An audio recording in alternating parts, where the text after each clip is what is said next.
Hello, hello, hello. Father Aaron here with day 21 of the Advent Gospel Challenge. And so here we are with chapter 21. I am sorry that it is again later in the day. Um, it's been a busy day, and this is when I'm getting to it. But it's never the wrong time to pick up the Bible.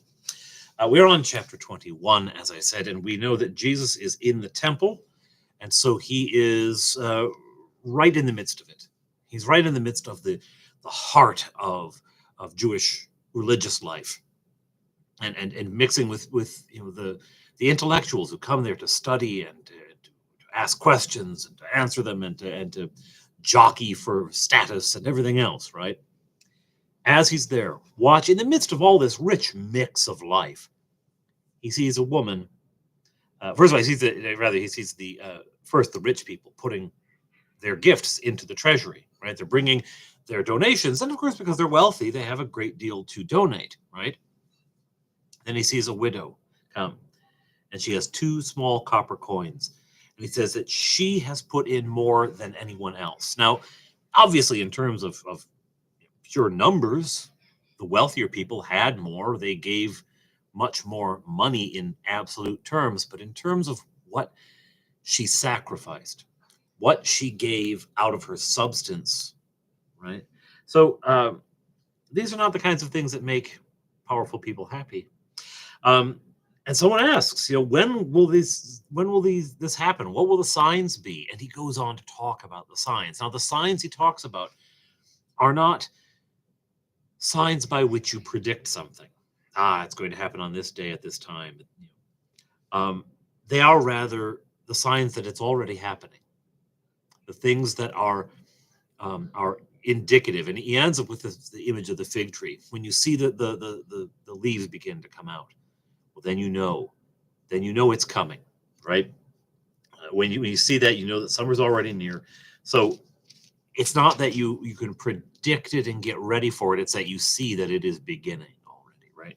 So things are beginning. So be on guard so your hearts are not weighed down with dissipation and drunkenness and the worries of this life. This goes back to what we were talking about earlier about that separation between ourselves and the world and the life we live in the world. Yes, we have to be engaged with the world. This is where we live. This is where our existence is. This is the arena in which we operate currently. But we need to do so at a distance so that what happens in this world isn't our be all and end all, because we know that this isn't the be all and end all, right? So, so be on guard. Be on guard. Um, because weighed down with all this, then you're not going to see the signs of what is happening around. You're not going to understand, what is coming. And he wraps up and it says that every day he was teaching in the temple, and at night he'd go out and spend the night on the Mount of Olives, as it was called. And all the people would get up early in the morning to listen to him in the temple.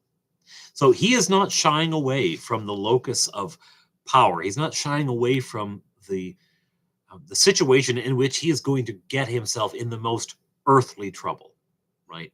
He's going to get himself into the most bodily danger by upsetting powerful people, by making really astonishing claims for his own authority, by pointing out the hypocrisy of the system. He's putting himself in as much bodily danger as he can. But remember what he just said about not being weighed down with the cares of this world, because he knows his kingdom isn't of this world. His ultimate fate is not of this world. And he invites us into that same comfort, knowing that, yes, things can be sad and horrible and painful and tragic in this life, but it's not the end of the story. It's not the end of the story. That was really quick. It's primarily because in terms of content, while this chapter it's relatively short, first of all, it's not the shortest by any stretch, but it's relatively short, but much of it covers retreading of the same. He's re-emphasizing and restating the kinds of signs and the things that will point to the fact that the time is happening, that it is happening now. So in terms of discussion. You should just go read it. Pick up the Bible, give it a read, or again, audiobook, give it a listen. And I'll see you here tomorrow for the 22nd day of the Advent Challenge. Have a good night, all. God bless you.